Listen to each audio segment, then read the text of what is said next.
What happens when you threaten to shut down the most profitable moment your league has ever seen, and the billionaires across the table don't even blink?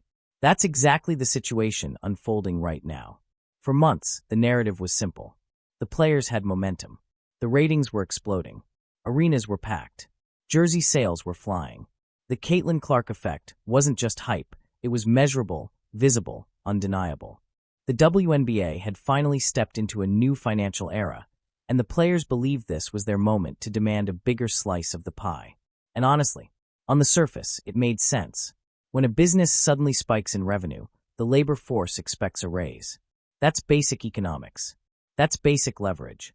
So when the Players Association authorized a strike back in December, it felt bold. It felt powerful. It felt like a warning shot that would force ownership to the table. But here's the problem no one wanted to say out loud. Leverage only works if the other side believes you're willing to pull the trigger. And as the calendar moved closer to March 10th, something changed inside the locker rooms. The confidence started to feel thinner. The unity started to sound quieter.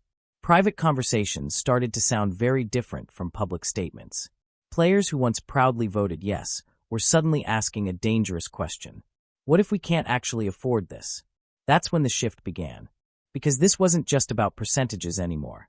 It wasn't about symbolic unity or social media applause. It was about rent, mortgages, family, insurance, job security. And when reality starts knocking, emotion fades fast. Now the strike threat that once felt like a weapon is starting to feel like a trap. And to understand how that happened, we need to go back to the moment everything changed, the vote that felt safe until it wasn't. When the strike authorization vote passed in December, it was framed as a historic show of strength. Nearly unanimous, unified, empowered. Players were energized. The league had just experienced one of the most explosive growth surges in women's sports history. National broadcasts were drawing numbers that hadn't been seen before. Social media clips were going viral daily. The rookie class, especially Caitlin Clark, had injected oxygen into the entire ecosystem. There was a sense that the balance of power had shifted. For years, players felt underpaid, underpromoted, underrespected, commercial flights instead of charters. Salary ceilings that didn't reflect the global attention the league was starting to command. It built up frustration over time. So when leadership proposed the strike authorization, it didn't feel reckless. It felt overdue. And here's the psychological piece that mattered most. The vote didn't feel like an immediate shutdown. It felt like insurance, like a safety net, like a symbolic flex. In the locker rooms, the thinking was simple. We're not actually striking. We're just showing we're serious. But that assumption quietly ignored how collective bargaining actually works. When players authorized the strike, they weren't just expressing emotion. They were legally transferring power to the executive committee. From that moment forward, if negotiations stalled and leadership called the strike, every player would be bound by that decision. There would be no individual opt-outs, no last-minute second thoughts, no quiet side deals. It would be all or nothing. At the time, that felt like unity. Now, some players are realizing it also meant surrendering control. Because not every player lives the same financial reality. At the top of the league, you have stars with endorsement deals, shoe contracts, equity investments, media appearances, and overseas opportunities. For them, missing WNBA paychecks for a period of time is painful, but survivable. Their financial base is diversified. But the majority of the league? That's a different story. Most players rely heavily on their WNBA salary. That money covers off-season training, housing, physical therapy, travel, family support. For some, it's the core income stream they build their year around. When those players voted yes, many believed negotiations would wrap up long before it ever reached the breaking point. They assumed the owners would feel the heat and compromise quickly. What they didn't anticipate was silence. Ownership didn't explode publicly. They didn't rush into emergency concessions. They didn't show fear. They simply let the clock start ticking. And here's where the emotional high of December collided with the financial reality of February. As weeks passed without a finalized agreement, anxiety crept in. Group chats started buzzing. Agents started fielding more questions. What happens if March 10th comes and goes? How long could this actually last? What if camps are delayed? The vote that once felt like power now carried weight. Because once you authorize a strike, walking it back isn't simple. You can't just say, never mind. It signals weakness. It fractures unity. It gives ownership exactly what they want, proof that the players aren't aligned. So the executive committee doubled down publicly. But privately, concerns were growing. Role players started calculating missed paychecks. They started asking about health insurance gaps. They started imagining free agency compressed into chaos. They started realizing that a prolonged standoff would hurt them faster and harder than the league's wealthiest stars. That's when doubt turns dangerous. Because in labor negotiations, unity is the currency. The second doubt enters the room, leverage starts evaporating. And once the owners sensed even the possibility of hesitation, they didn't need to escalate. They just needed to wait.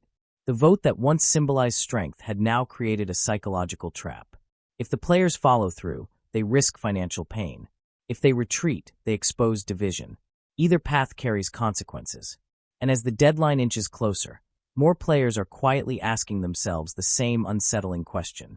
Did we miscalculate? Because what felt like control in December is starting to look like a gamble in March. And the clock isn't slowing down. March 10th wasn't just a date. It was a weapon. At first, it didn't feel that way. When the calendar flipped to January, players still believed negotiations would find a middle ground. That's how most labor disputes go. Tough talk, public statements, private progress, eventually a deal. But the deeper February went, the quieter ownership became. And silence in high-stakes negotiations isn't weakness. It's strategy. Because deadlines don't just pressure both sides equally. They pressure whoever needs money first. The league can survive a delayed season. Billionaire ownership groups don't miss mortgage payments. They don't stress over rent. They don't depend on one season's salary to fund their year. But individual players? That's different. The March 10th deadline represented the last realistic chance to secure a smooth offseason. If a deal wasn't agreed to by then, everything downstream would compress violently. Free agency windows would shrink. Contract negotiations would accelerate. Draft planning would scramble. Training camps would get squeezed. Housing arrangements, which many players depend on, could be disrupted. The entire ecosystem would tilt into chaos. And chaos rarely favors labor. Because when time disappears, leverage disappears with it. In a normal off-season, players have space. They evaluate offers, visit cities, compare contract terms, consult agents, review legal language, think clearly. But in a compressed timeline, none of that exists. General managers don't negotiate slowly when training camp is days away. They don't offer flexibility when roster spots must be finalized immediately. They present short deadlines, exploding offers, take it or leave it deals. And if you hesitate, they move on. That reality started creeping into locker rooms as March approached. Group chats that once buzzed with solidarity now buzzed with stress. What if free agency only lasts 4 days? What if offers disappear? What if teams lowball because they know we're desperate? Because here's the uncomfortable truth no one wanted to admit publicly. The Caitlin Clark economy made this season more valuable than ever, which also made it more dangerous to cancel. This wasn't just another year. This was the momentum year, the revenue spike year, the attention peak year. Sponsors were watching. Networks were watching. Expansion investors were watching. And ownership understood something critical. Players threatening to strike in a down year is one thing. Threatening to strike during the biggest commercial boom in league history? That's riskier. Because if players shut it down, they wouldn't just be hurting ownership. They'd be risking the wave itself. Momentum in sports is fragile. Broadcast deals are fragile. Casual fans are fragile. Once attention shifts, it doesn't always come back the same way. Some players started asking themselves a brutal question. If we miss this season, does the momentum survive? And that's where the psychological shift became impossible to ignore. In December, the strike authorization felt like a position of strength because the league was booming. By late February, that same boom started feeling like a hostage situation. Because the higher the revenue spike, the more ownership can afford to wait, and the more players have to lose. As March 10th loomed, the pressure stopped being theoretical. Agents began receiving late-night calls. Players started calculating real numbers. Missed game checks, delayed bonuses, sponsorship clauses tied to participation, insurance gaps. And that's when emotional unity runs headfirst into personal survival. No player wants to be seen as the one breaking ranks. No one wants to be labeled disloyal. But when your financial reality tightens, loyalty gets complicated. Ownership didn't need to win a public relations war. They just needed the calendar to do the talking. Every day closer to March 10th created internal tension. Every unanswered question amplified anxiety. Every rumor of a stalled proposal fueled doubt. And the most dangerous part? Once doubt enters a labor movement, it spreads faster than solidarity. Because solidarity is loud. Doubt is quiet. And quiet doubt is far more corrosive. By the final stretch before the deadline, the energy had shifted dramatically from December's celebration. This wasn't empowerment anymore. It was uncertainty. And uncertainty in professional sports is terrifying. But the deadline pressure was only one side of the fracture. Because inside the union itself, another divide was forming. One far more explosive than any owner tactic. Same locker room. Completely different financial realities.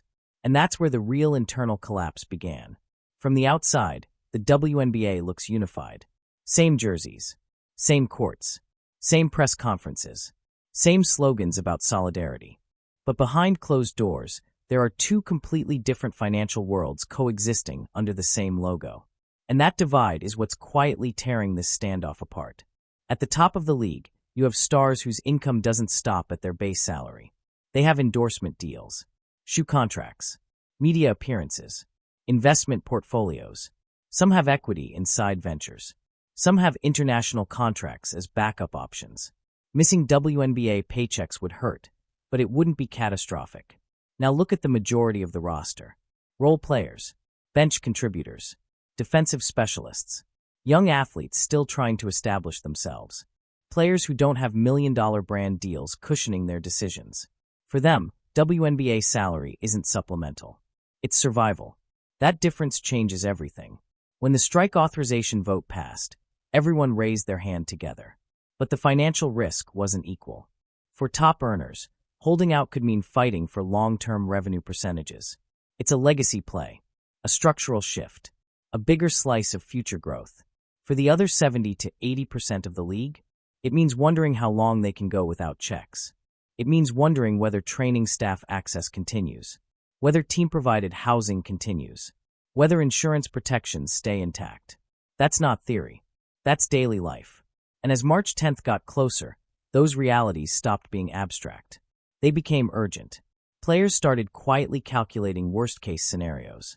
If the strike lasts weeks, can I float expenses? If it lasts months, what then? What happens if the season shifts or shrinks? What happens to my roster spot? Because here's another uncomfortable truth. In professional sports, careers are short. Windows are fragile. A role player doesn't have infinite leverage. They don't have guaranteed roster security. Every season matters. Every contract matters. So when negotiations drag, anxiety multiplies. And this is where internal unity begins to strain. When union leadership pushes for a larger revenue share, something like 27% of gross revenue, that's a long-term structural fight. It's about future seasons, future caps, future salaries. But many players are thinking short-term. My next check, my next contract, my next roster spot. That disconnect is combustible. It doesn't mean anyone is selfish. It means incentives aren't aligned. Superstars can afford patience. Role players can't. And once that difference becomes visible, the owners don't need to exploit it loudly. They just need to observe. Because labor leverage depends on collective sacrifice. If even a fraction of the workforce starts questioning that sacrifice, the power weakens instantly. Reports began circulating about tense internal conversations. Some players privately asking whether the current offer on the table might be good enough, at least for now. Others insisting that settling too early would be a historic mistake. Those are two completely different risk tolerances colliding in the same room. And it's not just about money. It's about fear. Fear of losing income. Fear of losing momentum. Fear of losing public support. Because public perception matters in labor disputes. Fans who were excited about the booming season might not react the same way if the year gets disrupted. Some players started wondering, will fans blame ownership, or will they blame us? That question lingers heavily. The league's recent growth created opportunity, but it also raised stakes. If this season becomes chaotic or canceled, the narrative could shift quickly. Momentum in sports is delicate. It doesn't wait patiently. So now imagine being a mid-tier player. You voted yes in December because it felt right, because unity felt powerful, because the moment felt historic. Now it's late February. The deadline looms. Your agent is fielding questions. You're hearing whispers about compressed free agency. You're calculating expenses. Suddenly, the strike threat feels less like empowerment and more like exposure. And the scariest part? You can't easily walk it back, because reversing course signals weakness. And weakness in negotiation is deadly. That's when small cracks start appearing. Not loud rebellions, not dramatic exits, just hesitation. And in labor politics, hesitation spreads. One player voices concern privately. Another admits she's worried. Another says maybe the current proposal isn't terrible. The narrative of near-unanimous unity begins to soften. Ownership doesn't need to win a shouting match. They just need time to amplify the difference between those who can afford to wait and those who can't. And once that division becomes even slightly public, the leverage equation shifts instantly. Because the moment owners sense that not everyone is willing to hold the line, the pressure strategy changes from defensive to surgical. And that's exactly when something else happened. A few public comments started cutting through the silence. Comments that signaled, even subtly, that not everyone was aligned. And in high-stakes negotiations, public doubt is gasoline on a fire. That's where the situation truly escalated. In labor negotiations, unity is everything. You can demand bigger revenue shares.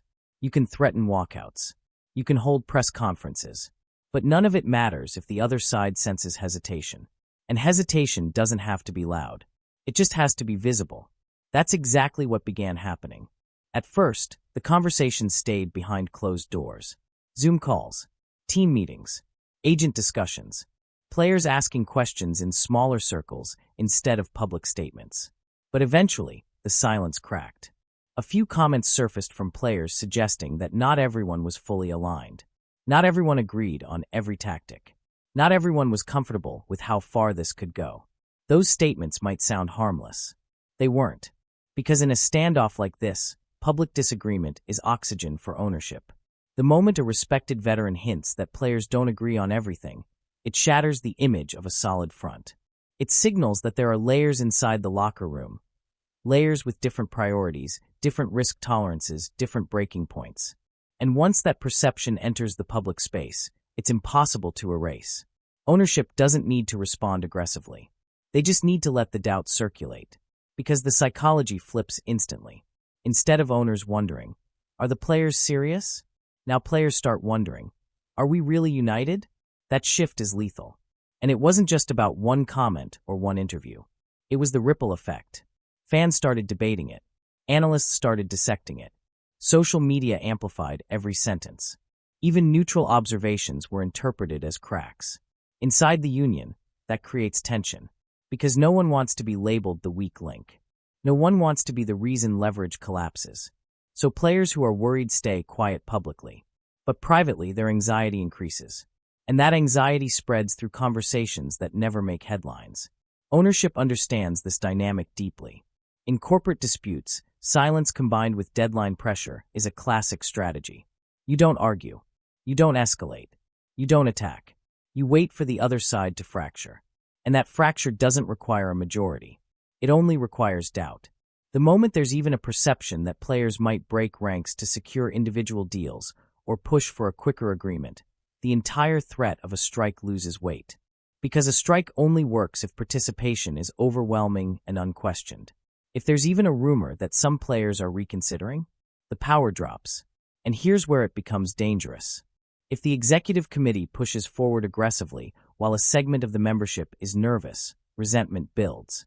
If they soften their stance to calm fears, they risk looking indecisive. It's a narrow corridor to walk. Meanwhile, owners sit back and let the calendar tighten the vice. The closer the deadline gets, the more every comment is scrutinized. Every social post is analyzed. Every interview is dissected for tone. Are players confident or concerned? Are they energized or exhausted? That kind of constant pressure changes behavior. Players start weighing their words carefully. Some avoid interviews altogether. Others try to emphasize unity more forcefully, which ironically makes observers question whether unity is fragile. And once the narrative shifts from players have leverage to players might be splintering, the entire chessboard changes. Because now, ownership doesn't just have financial endurance. They have psychological momentum.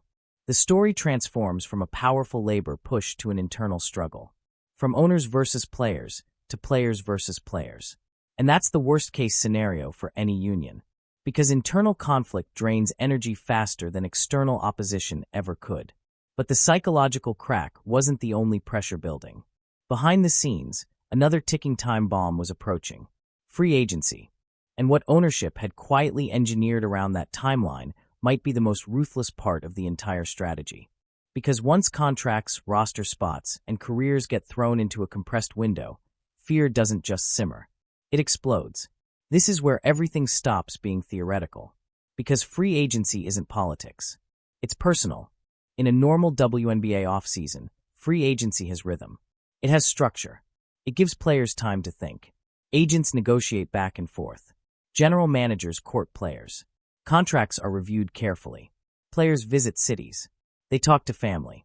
They weigh fit, culture, opportunity, long-term stability. There's breathing room. That breathing room creates leverage. Because when multiple teams have time to compete for you, your value rises. But if the March 10th deadline collapses the schedule, that breathing room disappears. Instead of weeks, free agency could be squeezed into days. Instead of strategic negotiation, it becomes panic management. Imagine this scenario. Training camp is days away. The draft is approaching fast. Teams need to finalize rosters immediately. There's no luxury of slow discussions. No time for drawn-out bidding wars. A general manager calls your agent. We're offering this number. You have 4 hours. That's it. No counteroffer dance. No shopping the market. No leveraging team A against team B. Because if you hesitate, the team moves on. They call the next player on the depth chart. They secure someone else before camp opens. That's what a compressed window does. It turns negotiation into survival. And here's why that matters so much in this specific moment. The league is riding the highest wave of commercial momentum it has ever seen. Expansion conversations are real. Media attention is real. Sponsorship growth is real. Roster spots this season are more valuable than ever, which means missing one or getting squeezed into a lowball deal has amplified consequences. For top-tier stars, leverage still exists. Teams will wait for them. Structure will adjust around them. But for mid-tier and role players, that margin vanishes. When time shrinks, power concentrates at the top. Ownership understands that perfectly. If free agency becomes chaotic and rushed, teams regain control. They dictate terms. They control pace. They limit options. And players feel the clock breathing down their necks. Now layer that on top of a potential strike threat. If negotiations haven't fully settled and free agency opens in chaos, players face a terrifying decision. Hold the line for collective demands, or secure individual stability immediately. That's not an ideological debate. That's rent. That's healthcare. That's career lifespan. Agents know this. Because agents aren't focused on union solidarity. Their responsibility is to maximize security and income for each client individually. If the environment becomes unstable, agents push for certainty. And certainty in a compressed timeline usually means accepting what's on the table. Ownership doesn't need to threaten anyone publicly. They just need the structure of the calendar to force decisions. The closer training camp gets, the more pressure intensifies. No player wants to be without a contract when camp opens. No player wants to risk missing camp and falling behind. No player wants to watch someone else take their roster spot because they hesitated.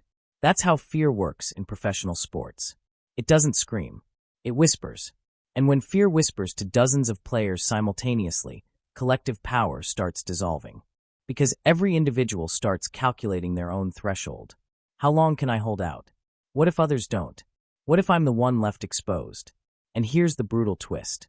Even if the strike never officially happens, the mere possibility of a compressed offseason already weakens the player's negotiating position. The threat that was supposed to scare ownership is now creating instability for the players themselves. That's the trap. And while this tension builds inside locker rooms and agent offices, something even more dramatic is happening behind the scenes. Because when agents start intervening directly in union negotiations, it signals one thing clearly. The internal confidence is collapsing. And once agents move, the power balance shifts in a way that's almost impossible to reverse. In professional sports, there's an unspoken rule. Agents stay in their lane during collective bargaining fights. They advise. They monitor. They prepare. But they don't intervene publicly unless something is seriously wrong. Because collective bargaining is supposed to be union territory. Leadership negotiates. Players unify. Agents wait for the outcome. So when multiple high-profile agents reportedly stepped in, offering to help get a deal done, that wasn't routine. That was a signal. And in this ecosystem, signals matter more than statements. When agents start pushing themselves into negotiations, it usually means one thing. Their clients are panicking. Phones don't start ringing at 2 a.m. because everything feels stable. They ring when uncertainty becomes unbearable. Role players wondering if they'll have contracts. Veterans calculating missed income. Young athletes fearing they'll lose roster opportunities in a compressed free agency window. Agents hear that fear first. And agents don't operate on ideology. They operate on risk mitigation. Their legal obligation is to secure the best immediate outcome for each individual client, not to protect long-term union strategy. So if the executive committee is pursuing a hardline revenue demand that risks destabilizing the season, and agents believe that risk threatens their client's security, they act. That's exactly what makes this moment explosive. Because once agents begin coordinating or pressuring leadership, it creates a shadow negotiation channel. It signals that confidence inside the union isn't airtight, and ownership notices. When agents step in, owners don't need to escalate publicly. They simply recognize that internal cohesion is weakening. Because if agents are willing to bypass normal channels, it suggests some players are considering alternatives. Alternatives like, maybe we take the current deal. Maybe we push for smaller gains now. Maybe we avoid testing the full strike. That fractures leverage instantly. A strike threat only works if owners believe the workforce will endure pain collectively. If there's even a hint that agents could advise players to secure individual contracts instead of standing firm, the entire bluff becomes visible. And in corporate negotiations, once a bluff is exposed, the advantage disappears. This is where the psychological shift becomes irreversible. In December, the players believed they were holding the momentum of the league hostage. By March, ownership realized something else. Momentum isn't owned by the players alone. It's shared. And if players risk derailing the most commercially promising season in league history, they also risk public frustration, sponsorship hesitation, and long-term growth instability.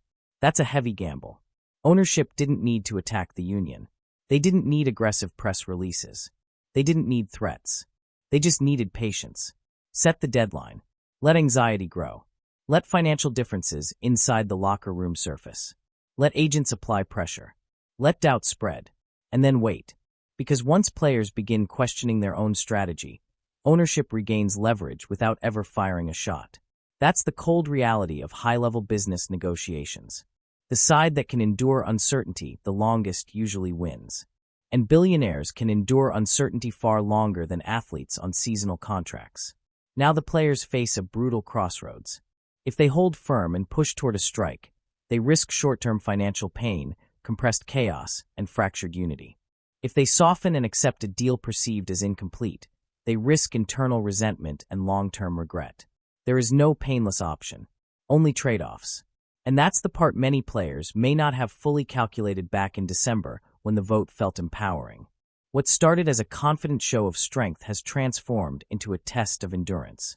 And endurance favors the side with deeper reserves. So now the real question isn't whether the strike authorization was bold. It's whether it was survivable. Because in the end, leverage isn't about who speaks loudest. It's about who can wait longest without breaking. The WNBA's boom created opportunity. But it also created risk. The players saw record ratings and believed it was their moment to demand structural change. Ownership saw record ratings and realized the players couldn't afford to miss this season. Same numbers. Completely different interpretations. As the March 10th deadline loomed, confidence turned into calculation. Unity turned into tension. Strategy turned into survival mode. Now the league stands at a delicate balance point. Did union leadership overplay its hand? Are role players panicking too early? Or did ownership quietly engineer a timeline that forced this collapse from the beginning?